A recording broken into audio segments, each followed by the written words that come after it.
Jangan lupa like, komen, dan subscribe channel YouTube TVRI Bengkulu dan nyalakan lonceng notifikasinya.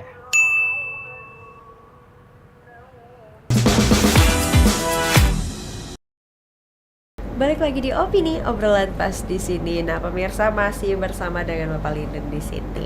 Oke, Bapak, ini kalau banjir tadi di segmen sebelumnya udah dibahas, udah ada alat pendeteksinya seperti itu.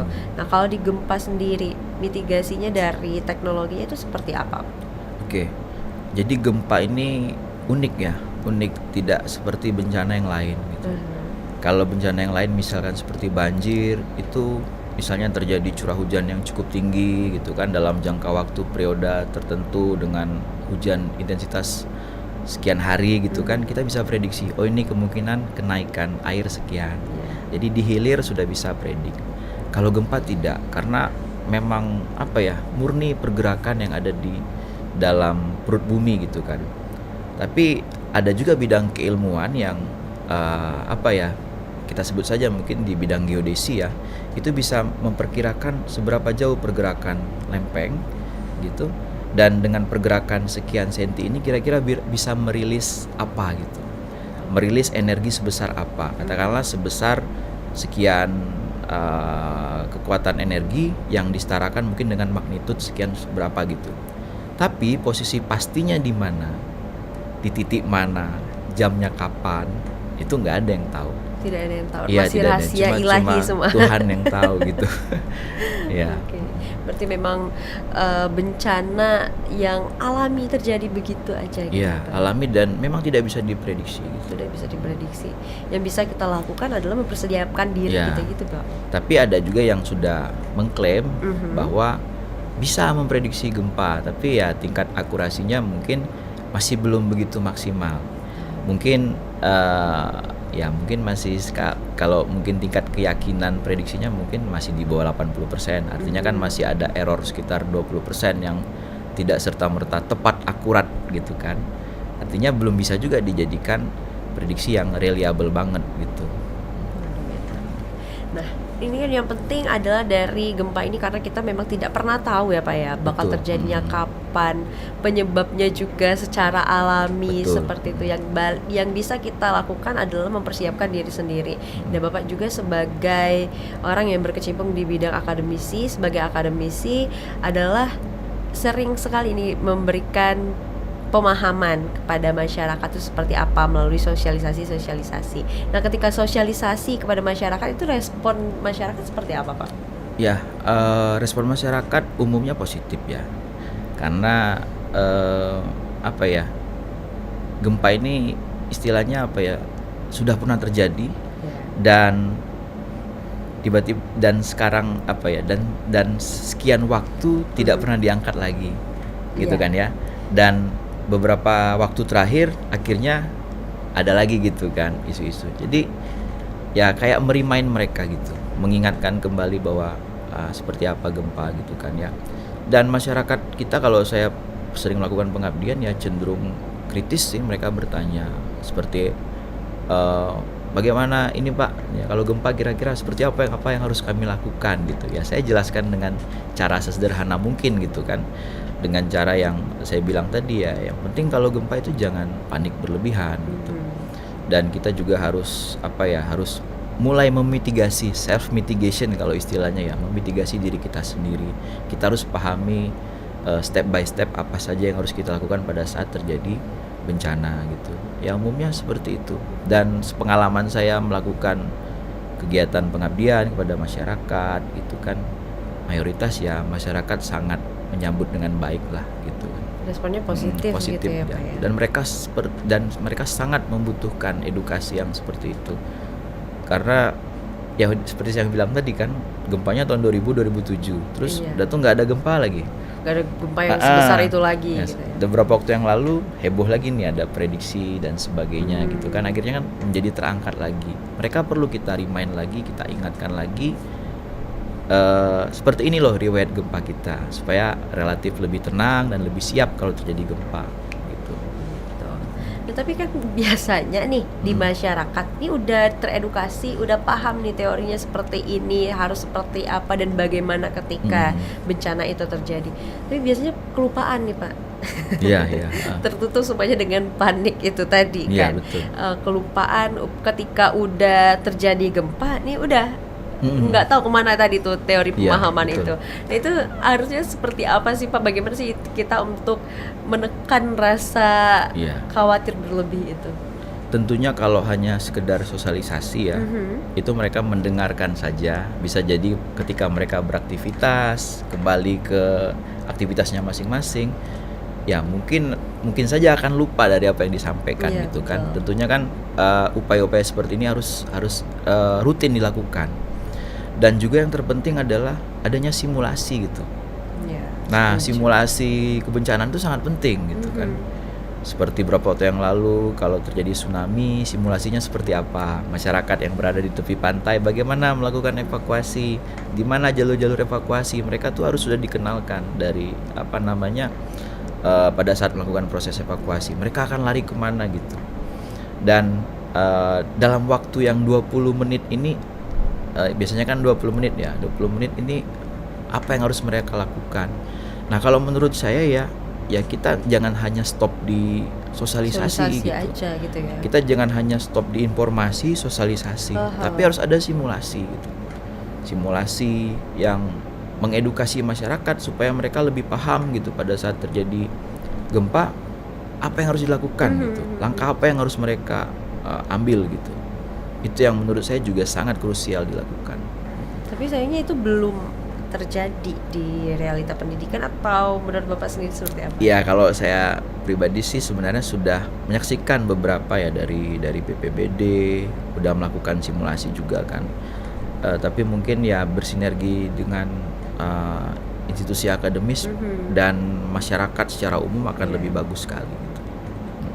Memang kalau bahas tentang bencana kita jadi lebih serius begitu ya Pak ya, Ya. karena ini tidak bisa ditanggapi dengan main-main ya Iya, Pak ya. benar. Memang harus dipikirkan. Jadi ini menyangkut akan nyawa itu tadi ya Iya, Pak ya. benar. Jadi memang harus dibahas dengan serius, dan harapan kita juga masyarakat pada mengerti nih Betul. seperti apa sih tindakan yang seharusnya diambil ketika Iya. gempa. Seperti kalau mungkin kalau zaman dulu kita flashback ya Pak ya, zaman-zaman SD itu Iya. adanya kita berlindung di bawah meja Ya, betul. katanya seperti itu ya Pak ya.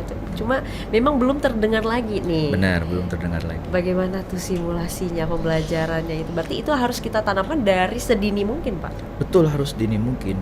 Ya, kalau di Jepang itu ya dari anak-anak Iya, yang betul. kindergarten ya, dari TK itu sudah teredukasi dengan baik menghadapi hal-hal seperti itu. Dan menurut saya memang harus seperti itu. Kita tuh harus bersahabat lah istilahnya dengan Iya. bencana saat ini gitu kan. Caranya bersahabat tadi adalah kita melakukan adaptasi dan mitigasi dengan baik gitu. Jadi bukan berarti harus pasrah aja, enggak ya Pak ya. Nggak boleh dong. Nggak boleh ya, tetap harus ada usahanya juga. Harus ada usaha juga. Ini gimana nih betul. mengatasinya, bagaimana, harus ada pemahaman. Dan tapi kalau kita yang udah dewasa begitu ya Pak ya, mungkin udah bisa nih searching Ya, cari benar, tahu. benar. Tapi kalau untuk edukasi ke anak-anak mungkin ya Pak ya, Ya. yang perlu dipakemkan lagi. Ya, anak-anak kan tentunya menyenangi hal-hal yang sifatnya bermain, visual Iya, gitu kan ya, betul. kartun misalnya. Jadi saya pernah terlibat di tahun 2018 dulu, pernah ada suatu jenis organisasi mahasiswa gitu di Kyoto University. Kyoto University Disaster School gitu kalau nggak salah namanya ya. Itu pernah datang ke Bengkulu. Dan saya kebetulan jadi tim pemandu juga. Mereka memberikan suatu edukasi, sosialisasi kepada ke adik-adik yang masih SD ya waktu itu. Bagaimana sih kalau terjadi gempa gitu? Mereka menampilkan suatu hal yang unik kalau menurut saya. Mereka beraction seperti Doraemon. Oh, Gitu. oke. Langsung jadi toko kartun Iya, gitu jadi ya? toko kartun. Dan mereka sangat antusias gitu dengan melihat gitu. Dan terus ditanya lagi gitu setelah simulasi itu, bagaimana adik-adik paham atau tidak gitu kan, seperti ini. Apa kalau yang terjadi gempa gitu. Nah itu semestinya sudah bisa dimulai gitu. Ya menanamkan lebih dini gitu, menanamkan kepada generasi muda ya, dari kecil sekali supaya bisa paham pada saat terjadi gempa seperti apa. Dan itu menurut saya inovasi yang bagus sekali sih. Bagus sekali Ya dan sih. patut kita contoh untuk Benar. mencoba hal seperti itu. Bisa Iya. jadi contoh ya Pak ya. Iya, benar. Gimana untuk memberikan pemahaman ini biasanya seperti itu lebih nyangkut. Benar, mereka ya lebih nyangkut dan lebih teringat. Oh dulu Doraemon yang datang ke sini ngapain nih gitu kan Iya, ya. betul, Oh betul. mereka mendemokan gempa. Kalau gempa berarti apa yang harus dilakukan gitu. Ini katanya Doraemon seperti ini gitu Iya, kan. benar. Itu bisa dicontoh, mungkin para guru-guru kalau yang lagi nonton itu bisa dipraktikkan kepada murid-muridnya ya Iya. Pak ya. Gimana, tapi jangan tiba-tiba gurunya jadi Doraemon langsung, itu jangan. Ya jangan. Itu takutnya dijadikan gelar nanti sama murid-muridnya. Jadi memang harus berdamai gitu Bapak tadi ya. Iya harus berdamai dan beradaptasi. Dan Sahabat. Bang sudah harus bersahabat itu ya Iya. seperti apa ya caranya, memang harus teredukasi dulu. Iya benar. Oke. Selain apa sebelum ke anak-anaknya, mungkin ke orang tuanya dulu Ya orang juga. tuanya juga harus paham dulu. Di rumahnya juga siapa ya, seperti yang Bapak bilang tadi, mulai sedia lampu emergency juga. Itu kalau sosialisasi Pak, ketika sosialisasi ke masyarakat ada batasan umur nggak sih Bapak waktu itu?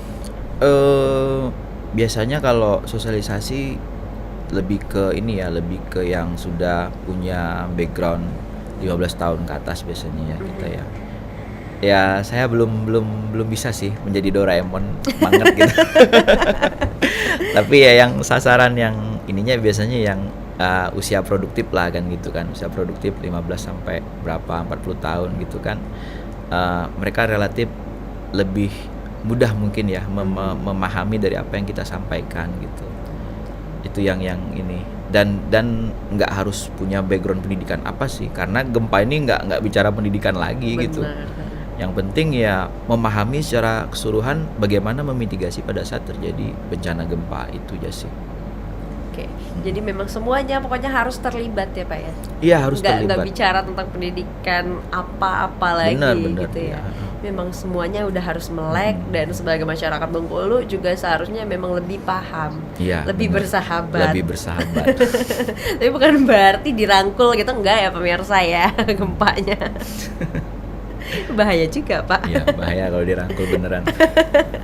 Tapi kedepannya ada rencana untuk sosialisasi lagi atau gimana Pak? Ya setiap semester biasanya kita ada ya. Setiap semester kita ada kegiatan sosialisasi. Tahun ini juga rencananya juga ada gitu. Oke, jadi ya lagi pengonsepan ini. Atau Ya gimana? pengonsepan dan mungkin nanti bisa diskusi lebih lanjut kepada masyarakat gitu kan ya. Oh kami butuh ini Pak, mungkin kira-kira daerah kami mungkin butuh sosialisasi tentang kegempaan ya. Kita dengan senang hati melakukan kegiatan Oke, itu. jadi bisa begitu ya? Ya bisa. Oke. Nah, Karena memang tupoksi akademisi ya ada di situ. Salah satunya adalah pengabdian kepada masyarakat tadi. Nah itu bentuk penugasan kita juga gitu. oke deh. Nah, nanti kita bahas lagi Pak, sekarang kita Baik. jeda dulu ya. Untuk pemirsa jangan kemana-mana, tetaplah bersama kami di Opini Obrolan Pas di sini.